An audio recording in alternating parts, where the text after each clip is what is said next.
الحمدللہ علی احسانہ کہ اللہ کے فضل اور توفیق سے ایک دفعہ پھر اللہ تعالی ہمیں رمضان المبارک کی برکتیں عطا فرما رہا ہے۔ اللہ تعالیٰ نے قرآن مجید میں ارشاد فرمایا ہے کہ یا ایہا الذین آمنوا کتب علیکم الصیام کما کتب علی الذین من قبلکم، اے ایمان والو تم پر روزے فرض کیے گئے ہیں جس طرح کہ تم سے پہلے لوگوں پر فرض کیے گئے تھے، لعلکم تتقون، تاکہ تم پرہیزگار ہو جاؤ۔ روزے کی برکت سے تمہیں تقوی نصیب ہو۔ صوم کا لغوی معنی رکنے کے ہوتے ہیں، یعنی صبح سے لے کر مغرب تک کھانے پینے سے، عمل زوجیت سے رک جانے کا نام روزہ ہے۔ کھانا پینا ویسے بھی اللہ کے حکم سے ہی چاہیے۔ سارے پرندے ہوا میں اڑتے ہیں پر سارے نہیں کھانے چاہیے، وہی کھا سکتے ہیں جن کو شریعت نے جائز قرار دیا۔ بہت سارے جانور زمین میں چلتے پھرتے ہیں پر سارے کھانا مسلمان کے لیے حلال نہیں ہے، وہی کھا سکتا ہے جو کھانے کی اللہ رسول نے اسے اجازت عطا کی۔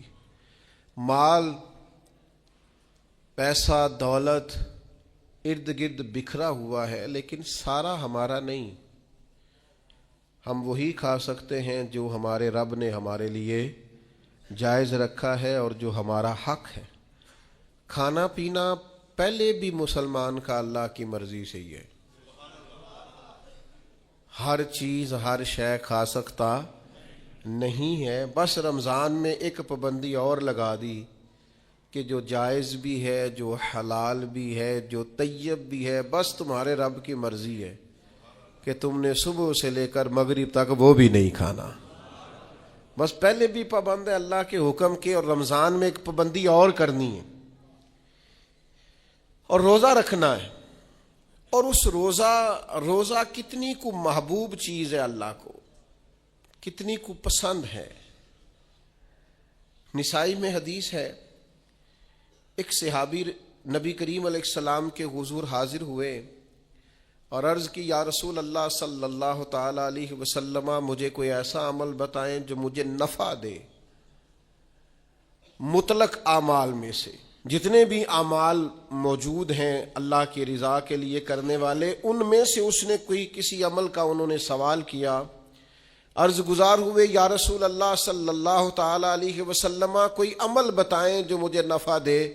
تو اللہ کے حبیب علیہ السلام نے فرمایا روزہ رکھ، اس کی مثل دوسرا کوئی عمل نہیں ہے۔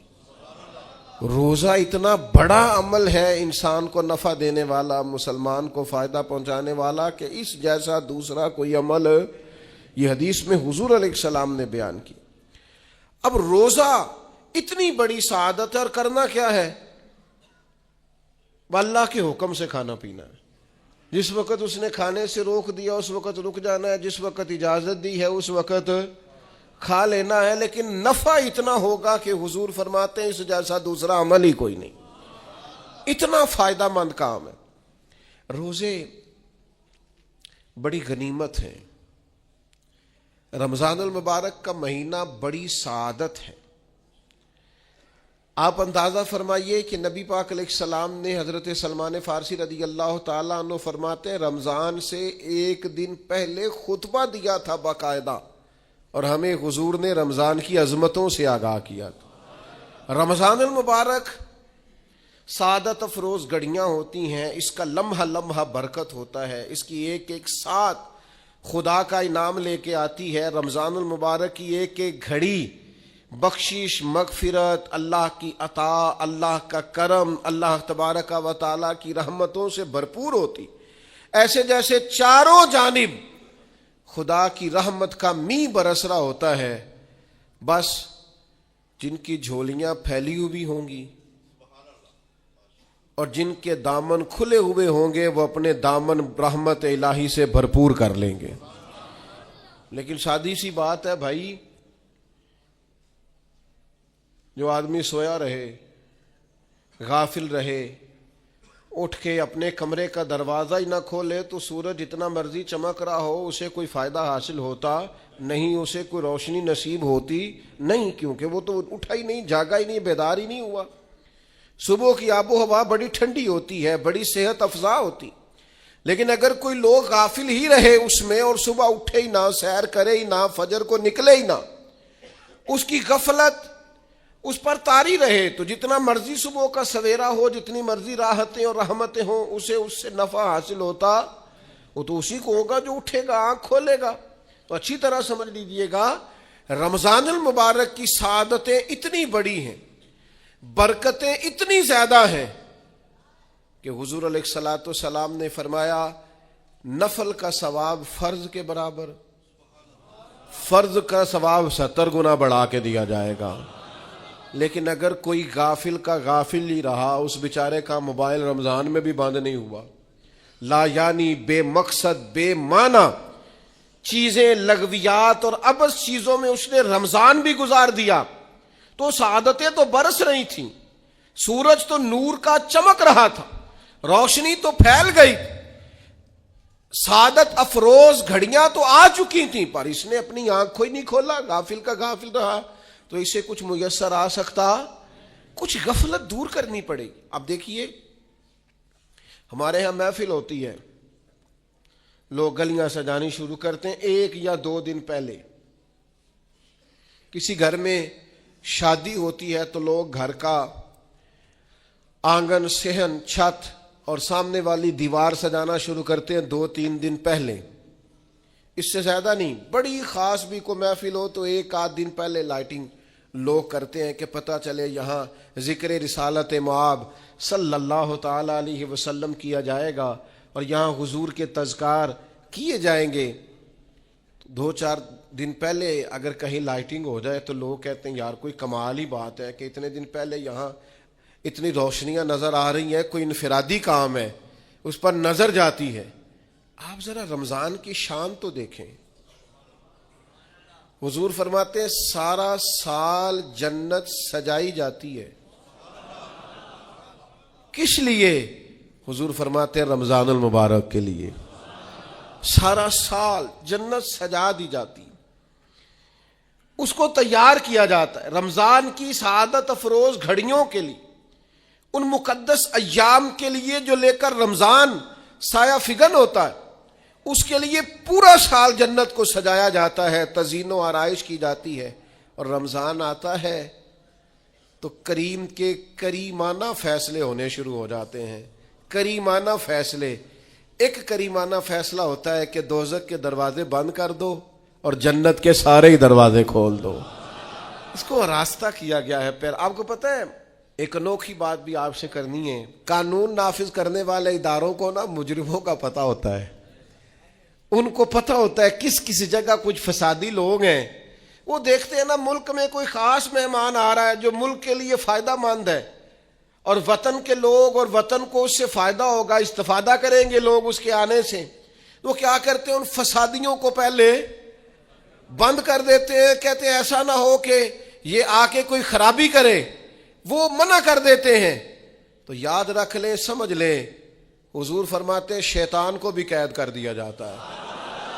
رمضان آنے والا ہے تو اللہ شیطان کو قید کر دیتا ہے، جکڑ دیتا ہے۔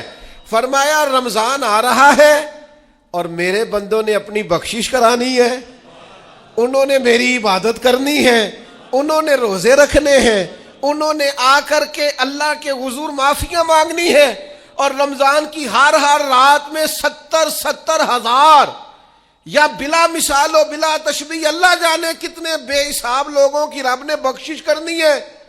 تو یہ شیطان بڑا مکار ہے، یہ کھلا ہوا دشمن ہے، کوئی خرابی نہ کر دے لہذا پہلے اسے باندھ دو، خرابی نہ کرے کسی قسم کی اسے باندھ دیا جاتا ہے۔ مہمان بھی آ گیا، خرابی کرنے والا بھی باندھ دیا، لیکن اگر فائدہ لینے والے پھر بھی فائدہ نہ لے تو پھر ان سے کہا جائے گا کہ تمہارے پاس اب کوئی بہانہ بچا نہیں ہے، اب تمہارے پاس کوئی کسی قسم کا عذر باقی نہیں ہے، اب تو یہ تھا کہ تمہیں بخشش کرانا چاہیے تھی، استغفار پڑھنا چاہیے تھی، دعائیں کرنا چاہیے تھی، قرآن مجید کی تلاوت کو کثرت سے کرنا چاہیے تھا، لیکن چونکہ اب تم یہ بھی نہیں کہہ سکتے کہ مجھے شیطان نے گمراہ کر دیا، وہ تو باندھ دیا گیا ہے، اب تو فسادی کو ویسے ہی کنٹرول کر دیا گیا ہے۔ اب بھی تم اگر سوئے رہے، اب بھی اگر تم نے غفلت کی، اب بھی چھوٹے موٹے بہانے کر کے تراویاں چھوڑتے رہے، اب بھی ذرا ذرا سی سستیاں کر کے ادھر ادھر نکلتے رہے، اس کا مطلب یہ ہے کہ پھر تم استفادہ کر سکے، تم نے سستی کا مظاہرہ کیا، تم نے اور اب دیکھیں جب اتنے بندوبست کیے تمہارے لیے، ثواب بھی بڑھا دیا، اجر بھی بڑھا دیا، تمہارے لیے جو فساد پیدا کرنے والا شیطان تھا وہ بھی قید، لیکن اگر تم پھر بھی عمل نہ کرو، پھر بھی مسجد نہ آؤ، تو پھر حدیث پاک سن لیں۔ اس طرز کی شاید یہ منفرد حدیث ہے کتب احادیث، اور تقریباً تمام کتب احادیث میں موجود ہے۔ حضور علیہ الصلوۃ والسلام نے نا صحابہ سے فرمایا سارے مسجد میں جمع ہو جاؤ میرے ممبر کے پاس، لوگ جمع ہو گئے تو اللہ کے حبیب علیہ السلام نے ایک قدم ممبر کی سیڑھی پہ رکھا، فرمایا آمین، پھر دوسری سیڑھی پہ قدم رکھا تو فرمایا آمین، پھر تیسری پہ قدم رکھا تو فرمایا آمین۔ تو صحابہ کو بڑا تجسس ہوا، انہوں نے بعد میں عرض کی یا رسول اللہ صلی اللہ تعالی علیہ وسلم کرم فرمائے، بندہ نوازی کریں، ہماری رعایت کر دیں، یہ کیا معاملہ تھا؟ تو حضور فرمانے لگے میرے پاس حضرت جبریل امین حاضر ہوئے، یہ رحمت للعالمین نبی کی بات سنا رہا ہوں، حضور کریم ہے، کریم فرماتے ہیں کہ حضرت جبریل آئے اور میں نے ابھی ممبر کی پہلی سیڑھی پر قدم رکھا تھا تو انہوں نے عرض کی یا رسول اللہ صلی اللہ تعالی علیہ وسلم ہلاک ہو جائے وہ شخص جو آپ کا نام سنے اور آپ پر درود و سلام نہ پڑھے۔ تو میں نے کہا آمین۔ پھر حضرت جبریل عرض گزار ہوئے یا رسول اللہ صلی اللہ تعالی علیہ وسلم وہ ہلاک ہو جائے جس نے بڑھاپے میں والدین کو پایا اور ان کی خدمت کر کے بخشش نہ حاصل کر سکا۔ میں نے کہا آمین، اور کریم فرمانے لگے پھر حضرت جبریل نے عرض کی یا رسول اللہ ہلاک ہو جائے وہ شخص جس کو زندگی میں رمضان ملا، جس کو اس ماہ نور و سرور شہر رمضان الذی انزل فیہ القرآن، رمضان کا وہ مہینہ جس میں ہم نے قرآن نازل کیا، جس کو ماہ مبارک، ماہ نور و سرور، ماہ طیب، ماہ مبارک رمضان ملا، پھر وہ اپنی بخشش نہ کرا سکا، وہ ہلاک ہو جائے۔ تو حضور فرماتے میں نے بھی کہا آمین، اللہ تعالی ہم سب کو محفوظ فرمائے۔ میں عرض کر چکا ہوں کہ جب ثواب بھی بڑھا دیا گیا اور جب طاقت بھی بڑھا دی گئی عبادت کی، اور جب برکتیں بھی زیادہ ہو گئیں، نعمتیں بھی زیادہ ہو گئیں، رکاوٹ ڈالنے والا، رخنہ ڈالنے والا شیطان بھی قید کر دیا گیا، تو اب بھی کوئی شخص اگر توجہ ہی نہ کرے، رجوع ہی نہ کرے، تو پھر اس کے لیے یہ حکم آیا کہ وہ ہلاک ہو جائے، پھر وہ برباد ہو جائے۔ جب اتنی سعادتیں موجود ہیں، اتنے بندوبست کیے گئے ہیں، جنت کو سجایا گیا ہے، رمضان شریف میں 2-4 کام ضرور کرنے، ایک تو روزہ رکھنا ہے۔ کچھ ہمارے پنجابی بہانے بھی ہیں، پنجابی بہانے، میں جی مزدوری کرنی ہوندی ہے نا، پھر روزہ تو نہیں نہ رکھ ہوندا۔ اللہ نے نہیں سی پتا کہ مزدوری کرنی ہے، تو اللہ نے کیوں فرض کیا روزہ؟ ہلکے سے لوگ بیمار ہوتے ہیں، بالکل معمولی سے، کوئی ایسا عذر نہیں، روزہ چھوڑ دیتے۔ ذرا ذرا سی باتیں لے کر لوگ، آپ یقین کریں، اہمیت کو نہیں سمجھتے، اور بعض صرف سست ہیں، غافل ہیں، منہ پھیرے ہوئے ہیں۔ اگر یہ ایک حدیث سمجھ میں آ جائے نا، ترغیب و ترہیب میں اور دیگر کتب حدیث میں بھی موجود ہے، حضور نے فرمایا جس نے رمضان کا ایک روزہ چھوڑ دیا، زندگی بھر بھی روزے رکھے، وہ فضیلت نہیں پا سکتا جو رمضان کا روزہ سے فضیلت اسے ملنی تھی۔ اتنی بڑی بات ہے، آپ اس کو سمجھ لیں، اتنے سعادت افروز روزے ہیں رمضان کے۔ تو کوشش کریں اپنے آپ کو مینج کریں، مینٹین کریں چیزوں کو، اپنی صحت کا خیال کریں۔ میں تو دوستوں سے کہا کرتا ہوں رمضان سے پہلے جو ایام ہے پہلے سے بڑھ کر اپنی طبیعت کا خیال رکھیں تاکہ رمضان میں کوئی کسی قسم کی طبیعت میں بھی کمزوری پیدا نہ ہو اور صحیح صحت مندی کے ساتھ انسان رمضان شریف کے روزے گزار سکے۔ دوسری بات ہے رمضان میں خوب قرآن مجید پڑھنا۔ شہر رمضان الذی انزل فیہ القرآن، رمضان ہی کا تو وہ مہینہ جس میں قرآن نازل کیا گیا۔ نبی کریم صلی اللہ تعالی علیہ وسلم رمضان المبارک میں حضرت جبریل امین علیہ السلام کے ساتھ قرآن مجید کا دور فرمایا کرتے۔ حضور حضرت جبریل کو پارہ سناتے اور جناب جبریل نبی کریم علیہ السلام کو سناتے۔ یہ دور ہوتا ہے قرآن مجید کا۔ اللہ نے کتنی زیادہ توفیق دی ہے، ہر مسجد میں تراویح میں قرآن پڑھا جاتا ہے۔ تھوڑی ہمت کریں، تھوڑی کوشش کریں۔ ہمارے بزرگ فرمایا کرتے تھے ایک پارہ گھر میں پڑھا کرو قرآن مجید کا تاکہ تمہیں دیکھ کے بچے بھی پڑھیں، اور ایک پارہ مسجد میں تلاوت کیا کرو، اور ایک رات کو تراویح میں 3 پارے روز قرآن مجید کے ہو جائیں گے تو انشاءاللہ تعالی رمضان ختم ہوگا تو 3 قرآن پاک بھی ختم ہو جائیں گے۔ یہ ارادہ کریں، یہ پروگرام بنا، خوب قرآن مجید سے دلچسپی پیدا کریں۔ تیسرا کام رمضان میں جو کرنے والا وہ ہے کثرت سے استغفار۔ کچھ غلطیاں نا ہم کرنا نہیں چاہتے، ہم سے ہو جاتی ہیں۔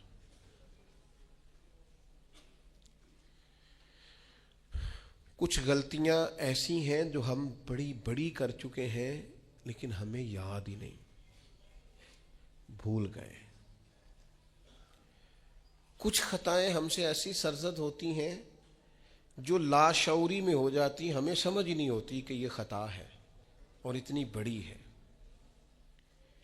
کسی شخص کو بعض اوقات کوئی ایسی بات کہہ دیتے ہیں کہ ہماری نظر میں وہ بات معمولی ہوتی ہے پر وہ بیچارہ ساری رات سو نہیں سکتا۔ رمضان کا مہینہ ہے اپنے رب سے معافی مانگنے کا مہینہ، اس سے توفیق مانگنے کا مہینہ، اس کے حضور حاضر ہونے کا مہینہ۔ میں آپ کی خدمت میں عرض کروں، حضرت عائشہ صدیقہ فرماتی ہیں نبی پاک نے فرمایا صلی اللہ تعالی علیہ وسلم، جس سے اللہ نے قیامت والے دن حساب پوچھ لیا نا اس کے لیے مشکل ہو جائے گا۔ حساب یسیرہ یہ ہے کہ وہ مہربانی فرمائے اور فیصلہ جب کرے تو کرے ہی درگزر والا، فرمائے جا تجھے معاف کیا۔ رمضان کا خاص مہینہ ہے، سحری میں بھی دعا قبول ہوتی ہے، افطار میں بھی دعا قبول ہوتی ہے، صبح سے لے کے افطاری تک بندہ ہر وقت عبادت میں ہوتا ہے۔ تراویح کے بعد بھی دعائیں مانگے تو وقت قبولیت کا ہے۔ میرے بھائیوں، رمضان کی راتیں بھی قبولیت کی، آخری طاق راتوں کی شان قبولیت کی، لیلۃ القدر قبولیت کی۔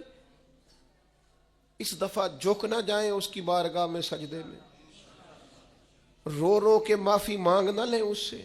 ہم برے نہیں ہیں، چاہتے نہیں ہیں، پر ہمارے وجود سے کچھ غلطیاں ہو جاتی ہیں، ہمارے سینوں میں کچھ پچھتاوے ہیں، کچھ من میں باتیں ہیں۔ اس دفعہ اس کے حضور عرض نہ کریں کہ کچھ کمیاں رہ گئی ہیں، دل نہیں کرتا تھا ایسا ہو پر انجان تھے، نہ چاہتے ہوئے بھی کمزوریاں ہو گئیں۔ رمضان آ رہا ہے، بڑا گولڈن چانس ہے، بڑا خوبصورت موقع۔ بھائیو، رمضان کی ہر سحری کے بعد رب سے معافی مانگیں۔ آپ کو پتہ ہے اتنی بڑی امت مسلمہ لیکن ہر گلی میں کمزور ہے، ہر جگہ رسوائیاں ہمارے ساتھ چمٹی ہوئی ہیں۔ ہم چاہ کے بھی اپنے بھائیوں کی مدد نہیں کر سکتے۔ میرے پاس ایسے ایسے جوان آتے ہیں جو کہتے ہیں ہمیں بتائیں نا ہم فلسطین کے لیے کیا کر سکتے، ہمیں بتائیں نا۔ یہ ہماری بے بسی، یہ ہماری غلطیوں کا نتیجہ ہے۔ تو خوب استغفار کریں، اپنی کوتاہیوں کی معافی مانگیں۔ رمضان کی ہر صبح میں، ہر شام میں، ہر دن میں، ہر رات میں مصلی بچھا بچھا کے عرض گزار ہوں کہ مالک تو ہمیں معاف فرما۔ اور میں آپ سے ایک اور بات بھی عرض کروں، شیخ ابو الحسن کو میں پڑھ رہا تھا تو روتے جا رہے تھے ایک شام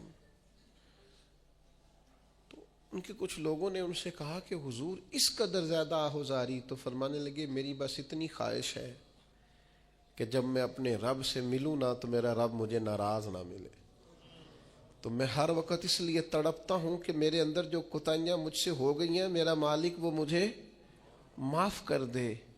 ہم نے کوشش کی ہے زندگی میں ماں باپ کی خدمت کرنے کی، لیکن نہیں، ہم سے ان کے حق ادا نہیں ہو سکے۔ کوشش کی ہے بہن بھائیوں پر توجہ دینے کی، لیکن حق ادا نہیں ہو سکے۔ چاہیے تھا اولاد کی تربیت بڑی شاندار کرتے، لیکن سہولتیں کچھ زیادہ دے بیٹھے، لاڈ پیار کچھ زیادہ کر سکے، ان کی تربیت کا بھی صحیح حق ادا۔ اللہ نے عزتیں زیادہ دی تھی، جواب میں ہماری خدمتیں تھوڑی، ہم اپنے رب کی بارگاہ کی حاضریوں کے بھی حق ادا نہیں کر سکے۔ اس نے ہمیں نوازا زیادہ ہے، ہمارا شکر کم ہے، ہم اس کا حق ادا کرنے کا کام یہ ہے۔ میرے بھائیوں کہ رمضان میں خوب استغفار کریں، ہم سے جو کمیاں رہ گئی ہیں اس پورے ماہ مبارک میں، اپنے مالک سے عرض کریں کہ مالک اس ماہ مبارک میں جنہیں تو معاف کرنے والا ہے ان میں ہمارے بھی نام شامل فرما، ہمارے بھی نام شامل فرما۔ اور بھی عرض کرنی ہے، ان کے لیے بھی دعائیں کرنی ہے رمضان میں جو ہم سے بچھڑ گئے، جو مٹی تلے جا کے آرام فرما ہو گئے۔ یہ رمضان المبارک چونکہ بخشش مانگنے کا مہینہ ہے، اللہ کے حضور معافی مانگے ان کے لیے بھی، ہمارے اپنوں کے لیے، ماں باپ کے لیے، عزیز و اقربا کے لیے، کہ اللہ کریم ان کی قبروں کو بھی ٹھنڈا کرے، ان کے حال پہ بھی رحمت کی نظر کرے، ان کے لیے بھی مالک آسانیاں کرے۔ خوب دعائیں مانگے رمضان میں، خوب دعا۔ اور جو محتاج ہیں، جو تنگ دست ہیں، جو غریب ہیں، جن کو زمانہ گزر گیا ہے، دوستوں کو، احباب کو، مخیر حضرات کو متوجہ کرتے ہوئے وہ بھی تھوڑی توجہ کریں۔ اس سال رمضان کے ماہ مبارک میں دنیا داروں کو چھوڑ کے رب کی طرف متوجہ نہ ہو، اس کریم کی بارگاہ میں اپنی ساری تکلیفیں بیان نہ کرے۔ بیمار بھی آئیں، مقروض بھی آئیں، تنگ دست بھی آئیں، بے اولاد بھی آئیں، کمزور بھی آئیں، سارے جھکیں، روزہ رکھ کے، تراویح پڑھ کے، قرآن پڑھ کے، اپنے سارے دکھ اپنے مالک کے حضور بیان کر کے اس ماہ مبارک کی ہر رات میں اس سے بخشش کا سوال کریں، رحمت کا سوال کریں، کرم کا سوال کریں۔ وہ بڑا ہی کریم ہے۔ حضور فرماتے ہیں، رب کہتا ہے مجھے حیا آتی ہے میرا بندہ ہاتھ اٹھائے اور میں اس کے ہاتھ خالی واپس کر دوں، بس آنے کی دیر ہے۔ اور ایک مقام پہ اللہ کے حبیب علیہ السلام نے فرمایا، بندہ جب اعتراف گناہ کر کے معافی مانگتا ہے اللہ فوراً ہی اسے معاف فرما دیا کر۔ چوتھا کام جو اس ماہ مبارک میں بہت زیادہ کرنا ہے وہ یہ ہے کہ حضور نے فرمایا یہ صبر کا مہینہ ہے، صبر بہت کرنا ہے۔ ایک تو صبر ہوتا ہے نا مصیبت پہ صبر، ایک خواہشات پر بھی صبر ہوتا ہے کہ خواہشیں پیدا ہو رہی ہیں پر صبر کرنا ہے اللہ کی رضا کے لیے، یہ بھی صبر ہے۔ نیکی پر استقامت کے لیے بھی صبر کی ضرورت ہوتی، گناہ چھوڑنے کے لیے بھی صبر کی ضرورت ہوتی۔ آپ کے پاس مواقع موجود ہے معاذ اللہ برائی کے، لیکن اگر آپ صبر کرتے ہیں اللہ کی رضا پہ راضی رہتے ہیں تو یہ بھی صبر ہے۔ نبی پاک علیہ السلام نے روزہ دار کو صبر کرنے کا کہا، فرمایا کہ تو تم نے کوئی بےہودہ بات نہیں کرنی،